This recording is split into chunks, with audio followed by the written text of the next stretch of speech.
চলতি প্রান্তিকে বিশ্বের সবচেয়ে শক্তিশালী মুদ্রার র্যাঙ্কিংয়ে শীর্ষস্থান দখল করেছে আফগানিস্তানের মুদ্রা আফগানি। বিভিন্ন সংগঠনের কাছ থেকে আসা বিলিয়ন বিলিয়ন ডলারের সুবাদে এটি সম্ভব হয়েছে।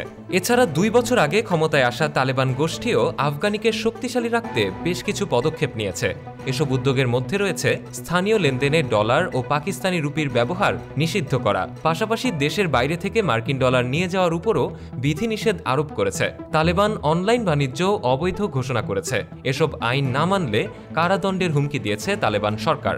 মুদ্রা নিয়ন্ত্রণ, নগদ অর্থের প্রবাহ ও রেমিটেন্সের কারণে চলতি প্রান্তিকে আফগানির মান 9% বেড়েছে।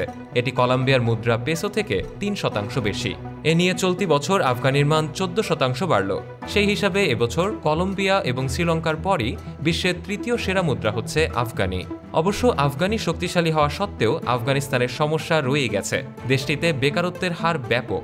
2/3 পরিবারই মৌলিক চাহিদা মেটাতে হিমশিম খাচ্ছে। এতদিন ছিল মূল্যস্ফীতি, এখন তা মূল্য সংকোচনে রূপ নিয়েছে।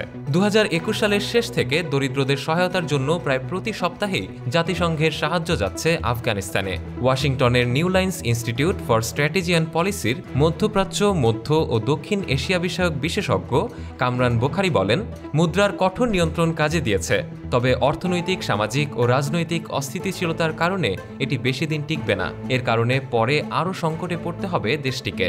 আফগানিস্তানে এখন বিদেশি মুদ্রার লেনদেনের বড় একটি অংশই হয় মানি চেঞ্জারের মাধ্যমে। স্থানীয়ভাবে এদের বলা হয় সারাফ। এসব চেঞ্জার বিভিন্ন বাজারে স্টল খোলে অথবা শহর ও গ্রামের দোকান থেকে কার্যক্রম পরিচালনা করে।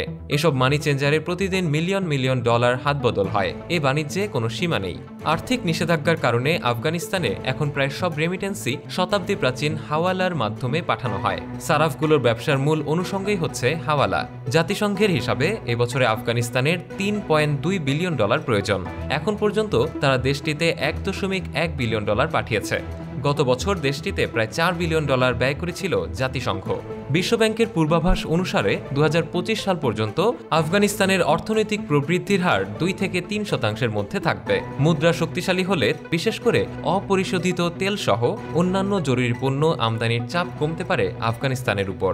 এদিকে আর্থিক সংকটে থাকা তালেবান প্রশাসন দেশটির সমৃদ্ধ খনিজ সম্পদে বিনিয়োগ খুঁজছে। সত্য, বস্তুনিষ্ঠ ও নিরপেক্ষ দৈনিক জনবাণী।